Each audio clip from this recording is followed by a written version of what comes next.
Mes chers frères et sœurs, soyez bénis au nom de Jésus-Christ. Bien-aimés, peuple de Dieu, n'ayons pas seulement le plaisir d'écouter la parole, mais prenons le devoir de prier pour ces hommes, des femmes qui nous prêchent la parole de Dieu. Car la Bible déclare, au dernier temps, il y aura tellement de faux prophètes, de faux serviteurs. Retenons ceci. La parole de Dieu qui sort dans la bouche d'un faux prophète, un faux serviteur, ne peut jamais être une bénédiction. Ça sera une malédiction.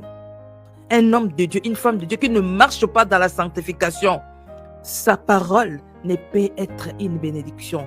Sa parole ne peut pas changer ta vie. Alléluia. Satan, face à Jésus-Christ, il déclarait la parole. Mais cette parole, c'était une malédiction pour Jésus-Christ. Cette parole, c'était pour pousser notre Seigneur à abandonner sa mission.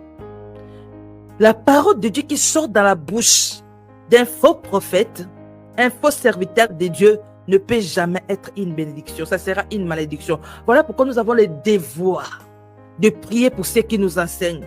Que Dieu nous révèle aussi leur état d'âme. Alléluia. Ne suivons pas l'apparence. Ne suivons pas l'apparence. Prions.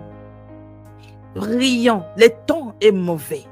Il y a tellement de faux aujourd'hui. Nous devons prier pour les hommes de Dieu. Prions pour les personnes qui nous prêchent.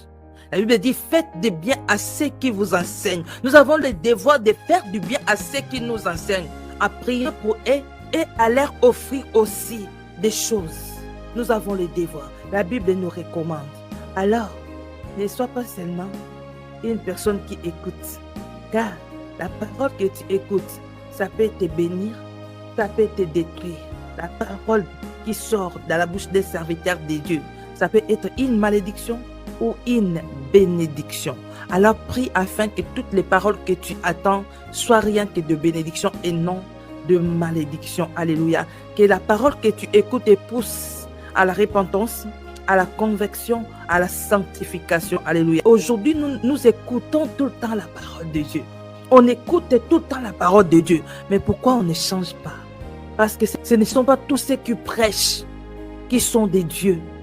Ce ne sont pas tous ceux qui prêchent qui sont des dieux. D'autres, ce sont des envoyés des diables. Ils nous prêchent la parole, mais derrière là, ils envoûtent. Derrière là, ils envoûtent. Faisons très attention. Faisons très attention. Ne suivons pas les hommes de Dieu, les hommes qui nous prêchent par la distraction. Prions. Après avoir écouté la parole, prie pour cette parole que tu as entendue. Prie pour la personne qui a prêché. De votre sœur Janine de Jésus.